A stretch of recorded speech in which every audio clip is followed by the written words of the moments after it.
प्रिय छात्रों नमस्कार। आरसीसी में आपका स्वागत है। तो दोस्तों मैं आप लोगों को एक आवश्यक सूचना बता देना चाहता हूं कि अब मैं आप लोगों को निवास क्लासेज के स्थान पर आरसीसी ही बताऊंगा, क्योंकि अब जो आप पहले समझते थे, जानते थे और पहचानते थे निवास क्लासेज, अब उस चैनल का नाम बदलकर आरसीसी हो गया है। अब आप लोगों को बता देना चाहता हूं कि आरसीसी का पूरा मतलब क्या है। तो आप देख सकते हैं कि इस तरह से कोचिंग का नाम यानी कि चैनल का नाम बदल चुका है। ठीक है, तो आप समझ सकते हैं आरसीसी का पूरा नाम आर से हो जाएगा रामजान, ठीक है, सी से कोचिंग और सी से फिर से सेंटर, यानी कि इसको जब एक साथ पढ़ा जाएगा तो रामजान कोचिंग सेंटर होगा। ठीक है, मैं उम्मीद करता हूं कि इस न्यू नाम से आप लोग काफ़ी प्रभावित हुए होंगे। उम्मीद करता हूं कि ये चीज़ को आप काफ़ी पसंद भी किए होंगे। ठीक है, तो चलिए इसी के माध्यम से अब आपको आरसीसी क्लासेस के माध्यम से ही आपको क्लास 7वीं का सॉल्यूशन को अच्छी प्रकार से समझना है और इसकी जानकारी आप अपने दोस्तों में भी शेयर कर सकते हैं। ठीक है, तो जैसा कि पिछले क्लास की वीडियो में हम आपको बताए थे, प्रश्नावली 2.1 का प्रश्न संख्या 1 से लेकर 5 तक का सॉल्यूशन को बताए थे। तो आज की वीडियो में हम प्रश्न संख्या 6 से हल करके बताएंगे। तो जैसा कि प्रश्न संख्या 6 में आप देख सकते हैं, यहाँ दिया गया है एक आयताकार श्यामपट्ट की लंबाई 3.1/2 मीटर है, ठीक है, और चौड़ाई 2.2/3 मीटर है। तो श्यामपट्ट का परिमाप ज्ञात कीजिए। दोस्तों इस प्रश्न में आपको आयताकार श्यामपट्ट की परिमाप ज्ञात करना है, जहां लंबाई और चौड़ाई दिया गया है। तो इस चीज क्वेश्चन को आप अच्छी प्रकार से समझ गए। अब इसको सॉल्यूशन किस प्रकार करेंगे, चलिए इस वीडियो के माध्यम से हम समझते हैं। ठीक है, तो पहले आपको क्या करना है, इस प्रश्न को लंबाई और चौड़ाई को अच्छी प्रकार से क्वेश्चन के अनुसार से लिख लेना है। ठीक है, तो कैसे लिखेंगे, चलिए इसको हम आपको बताते हैं। ठीक है, तो पहले प्रश्न के अकॉर्डिंग आपको कुछ इस तरह से पहले लिख लेना है, जैसा कि प्रश्न में दिया गया था आयताकार श्यामपट्ट की लंबाई 3.1/2 मीटर। अब यहाँ पे पूर्णांक में दिया गया था, इसको भिन्न राशि में पहले ले आना है। तो पूर्णांक को पहले तोड़ना है। ठीक है, तो यहाँ हो जाएगा 3 दूना 6 और 1 7, मतलब ये आ जाएगा 7/2 मीटर। ठीक है, उसके बाद यहाँ दिया गया था आयताकार श्यामपट्ट की चौड़ाई, जो कि ये भी पूर्णांक में दिया है। तो यहाँ भी ऐसे करना है, 3 दूना 6 और 2 8, यानी कि 8/3। तो आपको यहाँ लिख लेना है 8/3 मीटर। तो यहाँ आप समझ गए कि लंबाई 7/2 मीटर और चौड़ाई दे दिया 8/3 मीटर। तो अब आपको निकालना है आयताकार श्यामपट्ट की परिमाप। तो यहाँ लिखेंगे इसीलिए, ठीक है, इसीलिए आयताकार श्यामपट्ट की परिमाप बराबर। ठीक है, तो इस तरह से फॉर्मूला लिख लेना है। ठीक है, जैसा कि आयताकार श्यामपट्ट की परिमाप बराबर होता है 2 गुना लंबाई प्लस चौड़ाई। ठीक है, अब यहाँ से अब आपको बारी बारी से मान देना है, तो 2 को 2 ही लिखेंगे। ठीक है, उसके बाद यहाँ इंटू में लंबाई, तो लंबाई का मान यहाँ देख सकते हैं जो आया 7/2। तो बस यहाँ आपको लिखना है 7/2 प्लस है तो प्लस, चौड़ाई का मान 8/3 है तो 8/3 इस तरह से। अब आपको यहाँ लिखना है 2 गुना, अब 7/2 प्लस 8/3, जो कि ये भिन्न का जोड़ बन रहा है। तो यहाँ आपको क्या करना है, 2 3 कैल्शियम निकालेंगे तो क्या आ जाएगा 6, चूँकि इसका पूरा पूरी नहीं निकलेगा तो गुना हो जाएगा। 2 से भाग करेंगे 6 में तो 3, 3 को गुना करेंगे 7 में तो 21 आ जाएगा। ठीक है, तो 21 प्लस का साइन 3/6 करेंगे तो 2 आएगा, 2 को जब गुना करेंगे 8 में तो कितना आ जाएगा 16। तो यहाँ आपको लिखना है 16। ठीक ठीक है, उसके बाद ब्रैकेट का साइन लगाना है, फिर से आपको लिखना है 2 गुना, अब 21 और 16 को ऐड करेंगे तो 6 और 1 7, तो यहाँ लिखना है 7 और 1 और 2 3। तो इस प्रकार से बटे में 6 आ जाएगा, ब्रैकेट से बाहर हो जाएगा। अब आपको इस 2 से क्या करना है, इसे काट देना है, तो 2 तिया 6 आ जाएगा।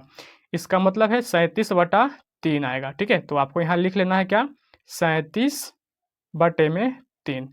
तो ये आपका आंसर हो गया, लेकिन ये क्वेश्चन पूर्णांक में दिया गया था, इसलिए आपको यहाँ लिखना है यह, यहाँ भी आपको पूर्णांक ले आना है। तो 3 हर में जो रहता है वही लिखाता है। ठीक है, अब पूर्णांक में लाने के लिए आपको यहाँ क्या करना है, भागा देना है। तो यहाँ हो जाएगा 12। ठीक है, 12 तिया 36 और 1 37, मतलब 37/3 इस तरह से लिखा जा सकता है। ठीक है, पूर्णांक में।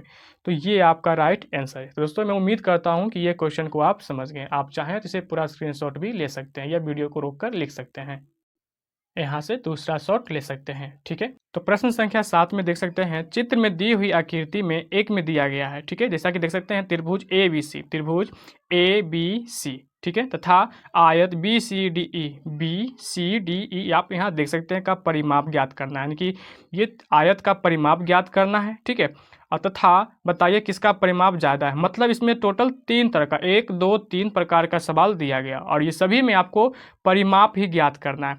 तो पहले आपको त्रिभुज एबीसी का निकाल लेना है, मतलब एबीसी इसका परिमाप निकाल लेना है और दूसरा में आयत का परिमाप निकाल लेना है। तो किस तरह से इसको निकालेंगे, चलिए हम आपको बारी बारी से बताते हैं। तो प्रश्न के अकॉर्डिंग पहले प्रश्न को पहले कॉपी पे लिख लेते हैं, ठीक है। तो जैसा कि प्रश्न संख्या 7 में दिया गया था, एबीसी का परिमाप 5/2 प्लस 3.3/5 प्लस 2.3/4 दिया गया था प्रश्न में, ठीक है। तो ये प्रश्न 1 था, तो यहाँ आप 1 लगा सकते हैं। अब इसको हल करना है, तो सबसे पहले आपको लिखना है क्या, ब्रैकेट 5/2, ठीक है, प्लस। अब यहाँ देखिए पूर्णांक में, तो इसे पूर्णांक से बाहर लाना है। तो 5 या 15, 15 और 3 18, तो आपको लिखना है 18/5, ठीक है, प्लस यहाँ है 2.3/4, तो 4 दूनी 8 और 3 11, तो आपको लिखना है 11/4, इस तरह से, ठीक है। अब आपको फिर से यहाँ बराबर लगाना है, उसके बाद 2, 5, 4 का एलसीएम ले लेना है, ठीक है। जब एलसीएम आप लीजिएगा तो दोस्तों 2 और 4 का एलसीएम 4 ही आएगा और 4 को 5 से गुना करेंगे तो 5 चौक 20, इसका मतलब एलसीएम कितना आएगा, 20 आएगा, ठीक है।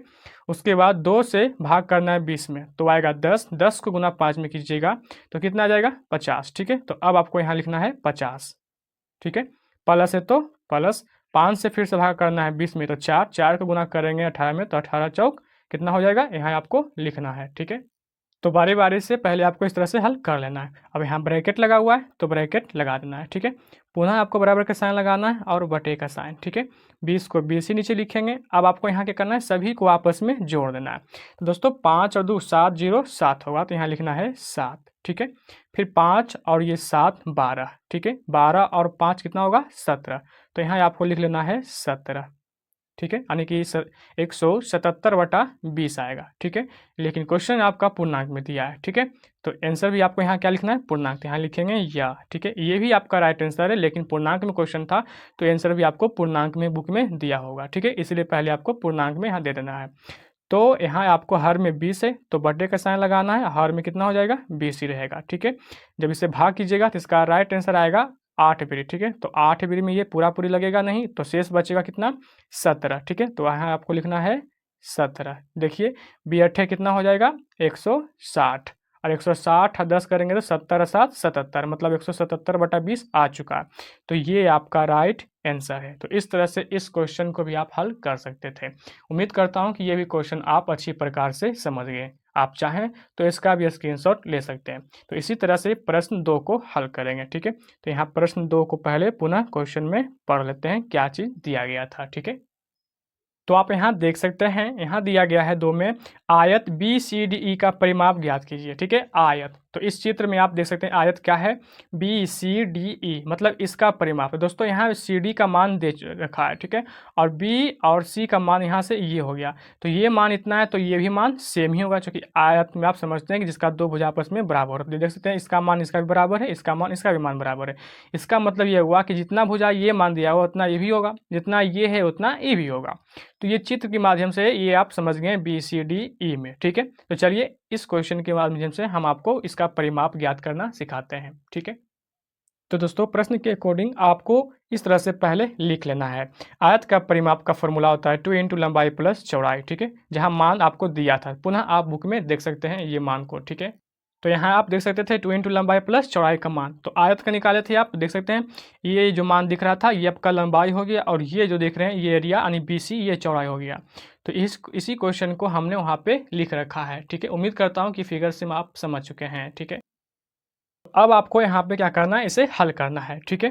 तो यहाँ से सबसे पहले आपको क्या लिखना है, बराबर 2 इंटू 7/6 को सेम लिखना है, प्लस का साइन लगाना है, और इस पूर्णांक में दिया गया है तो पूर्णांक को पहले तोड़ लेना है। तो 4 दूनी 8 और 3 कितना हो जाएगा, 11/6। सॉरी दोस्तों यहाँ 4 था, ठीक है, हमने इसे समझ के लिख दिया, यहाँ पे 4 होनी चाहिए, ठीक ना। तो यहाँ 4 है, आपको इस तरह से लगाना है।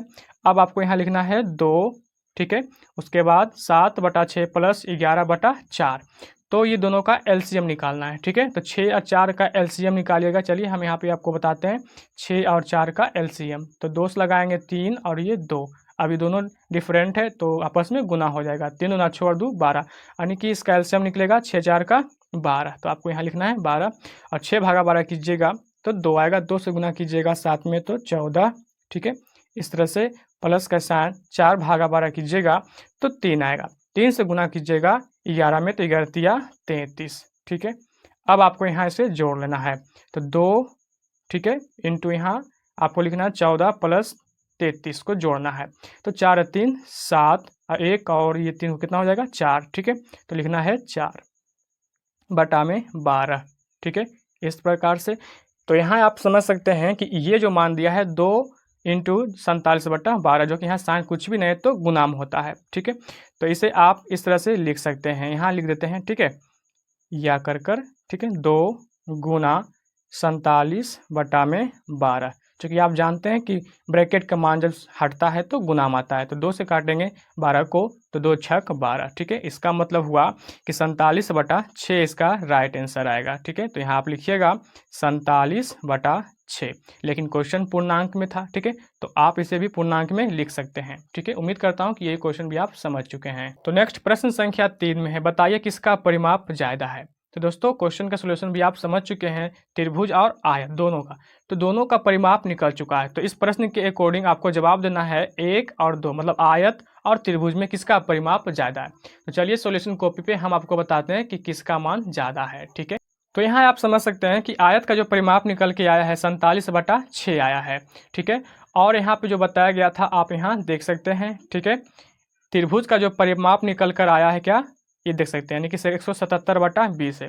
तो ये दोनों के तुलना में जो है प्रश्न 3 के आंसर के अकॉर्डिंग रूप में हो जाएगा कि त्रिभुज का मान ज़्यादा है, ठीक है। तो आप यहाँ लिख लीजिएगा 3 नंबर का आंसर में, ठीक है, त्रिभुज, ठीक है, त्रिभुज का परिमाप अधिक है, ठीक है।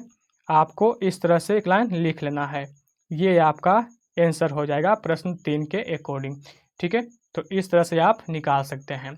उम्मीद करता हूँ कि ये क्वेश्चन भी आप अच्छी प्रकार से समझ गए। तो इसी तरह से प्रश्न 8 को हल करेंगे। तो नेक्स्ट प्रश्न संख्या 8 में देख सकते हैं, यहाँ दिया है सत्यम ने एक पाठ को पढ़ने में 11/6 घंटे का समय लिया, सलीम ने उसी पाठ को पढ़ने में 3/4 घंटे का समय लिया, ठीक है। तो ये इतना तो आप समझ चुके हैं कि सत्यम एक पाठ को पढ़ने में 11/16 घंटे का समय लिया, ठीक है। और उसी पाठ को पढ़ने में जो है यहाँ देख सकते हैं सलीम, ठीक है, वो 3/4 घंटे का समय लिया है। तो किसने ज़्यादा समय लिया ये आपको ज्ञात करना है, ठीक है। और यह कितना समय ज़्यादा था वो आपको भी ज्ञात करना है। तो चलिए दोनों के माध्यम से हम समझते हैं कि यहाँ पे सत्यम ज़्यादा समय लिया या सलीम ज़्यादा लिया। अब सॉल्यूशन के माध्यम से आपको पता चल जाएगा कि किसने ज़्यादा समय लिया है, ठीक है। तो प्रश्न के अकॉर्डिंग आपको अपने कॉपी पे इस तरह से लिखना है कि जैसा कि प्रश्न में दिया है सत्यम ने समय लिया है कितना 11/16 घंटे का, ठीक है, और सलीम ने समय लिया है 3/4 घंटे का। अब हमें ये ज्ञात करना है कि दोनों में कौन ज़्यादा समय लिया है।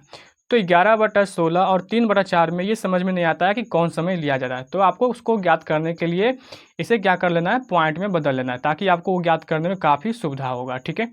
तो यहाँ आपको सॉल्यूशन अगर इसका नहीं पता चला है तो आप यहाँ देख सकते हैं कि इस तरह से आपको कुछ सॉल्यूशन करना होगा, ठीक है। इस तरह से सॉल्यूशन करके आप इसका मान ज्ञात कर सकते थे, ठीक है। सॉल्यूशन करने के लिए तो सीख चुके हैं। अब आपको सलीम ने समय लिया है 3/4 का, तो यहाँ भी आपको इसी तरह से ज्ञात करना है जिस तरह से यहाँ सॉल्यूशन किए हैं। तो चलिए यहाँ पे हम आपको बताते हैं कि 4 को भागा किस तरह से देंगे यहाँ पे, ठीक है। चलिए यहाँ समझना है। तो 4 को ऐसे लिखेंगे, ठीक है, और 3 को इस तरह से। अब आपको यहाँ भी भाग आने लगेगा तो 0 लगाने के बाद दशमलव लगाएंगे। अब यहाँ 0 रख सकते हैं। तो 4 सती 28, 7 बिरी में लगेगा जो कि 8 बिरी में ज़्यादा होगा। बचेगा कितना 2, ये क्रॉस हो जाएगा यानी कि कटकुट। तो यहाँ 2 है तो 0 लगाने के बाद 4 5 20, यानी कि ये 20 जो है पूरी समाप्त हो चुका है। इसका मतलब इसे हम लिख सकते हैं क्या 0.75। तो आप यहाँ देख सकते हैं कि ये दोनों में जो है कौन ज़्यादा समय ले रहा है। तो जो है सलीम ने समय लिया कितना ज़्यादा, तो आपको यहाँ लिख लेना है इसीलिए, ठीक है, सलीम ने ज़्यादा समय लिया। कितना ज़्यादा समय लिया अब वो ज्ञात करना है, तो यहाँ लिखेंगे सलीम ने ज़्यादा समय लिया है, ठीक है। तो आपको इस तरह से लिखना है सलीम ने ज़्यादा समय लिया, ठीक है। तो कितना ज़्यादा लिया है अब वो ज्ञात करना है। तो आपको यहाँ इस तरह से लिखना है ज़्यादा समय कितना है 0.75। तो यहाँ लिखना है 0.75 माइनस ये, ठीक है, 0.68 इस तरह से। अब आपको यहाँ पे घटा देना है। तो इसको कैसे घटाएंगे, तो यहाँ देख सकते हैं 5 - 8 नहीं होगा, पैंचा यहाँ पर लगेगा।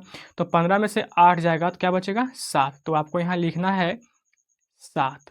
अब यहाँ से बचा कितना 6, चूँकि 1 इसको दे दिया तो 6 में से 6 जाएगा तो 0, तो यहाँ लिखना है आपको 0 और इसके पहले दशमलव है तो दशमलव और 0 है तो 0, तो आप यहाँ 0 भी लिख सकते हैं। ठीक है, यहाँ समझ सकते हैं कि सलीम ने ज़्यादा समय लिया है, कितना, तो 0.07 घंटे का समय लिया। ठीक है, तो ये चीज़ को आप समझ चुके हैं। ठीक है, तो इस तरह से आप आंसर ज्ञात कर सकते हैं। उम्मीद करता हूँ कि ये क्वेश्चन भी आप समझ गए।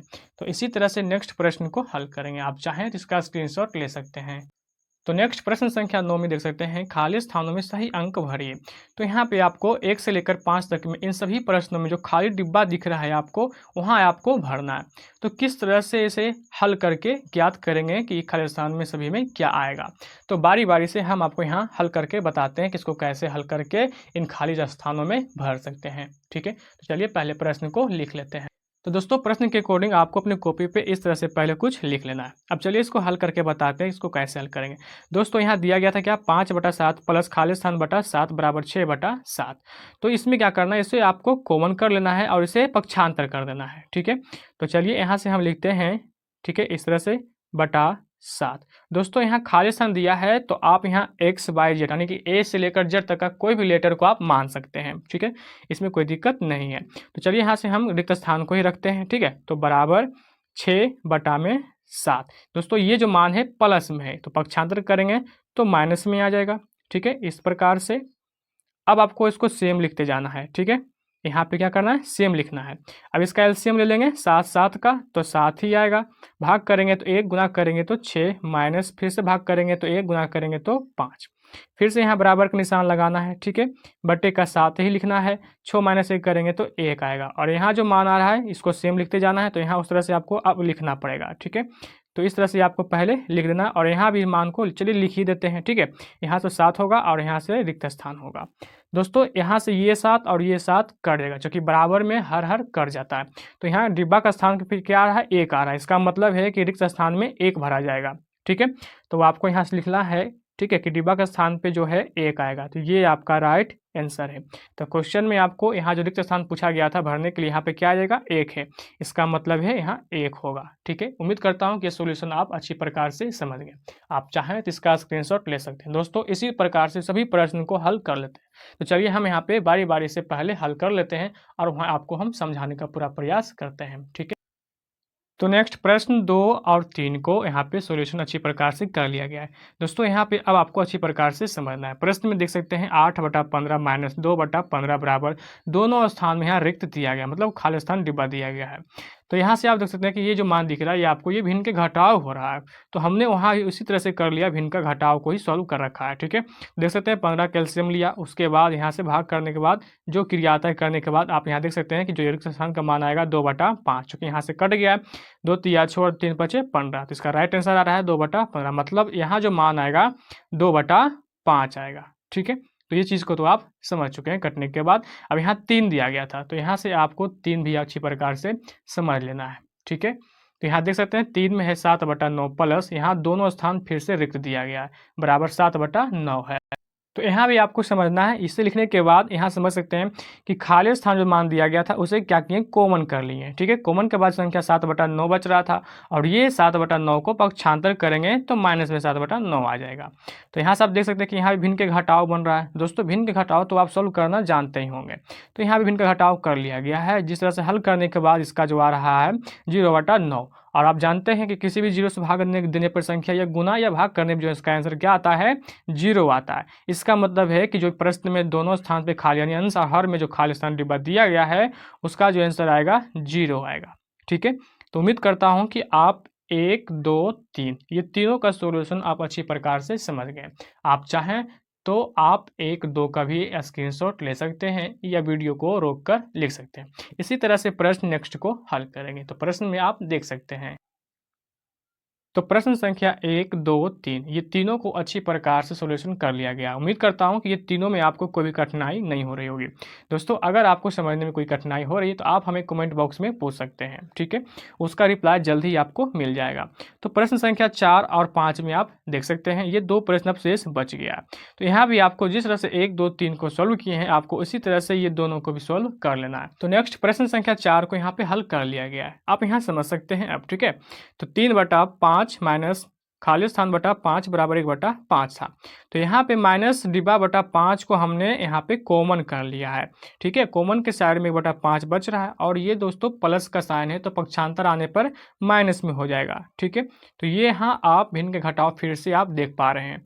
तो इसको सेम लिखा, ठीक है, और यहाँ से हर का एलसीएम लेकर यहाँ से क्रिया जो होता है हमने क्रिया कर रखा है।